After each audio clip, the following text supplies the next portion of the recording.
في موسم الصيف بأبها تنضج الثمار وتزهر الأشجار ويكثر الزوار، ونحن نقطف لكم الثمرة الموسمية لجمعيتكم ببرنامجها النوعي، برنامج الجوامع المتميزة الموسمي بنسخته الثانية، حيث نقدم فيه كلمات وعظية مؤثرة ومحاضرات علمية متخصصة ودروسا منهجية شرعية ومسابقات ثقافية وغيرها من المناشط. وتكون في الجوامع الكبرى بمدينة أبها جامع الإمام البخاري، وجامع علي الشبلان، وجامع الملك فهد، وجامع ابن عزمان، وجامع الشهادتين.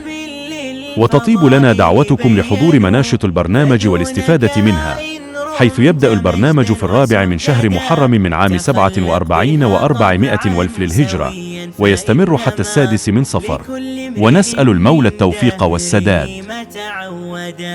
لكل امرئ من دهره ما تعودا، إذا شئت تحيا بالمكارم والندى.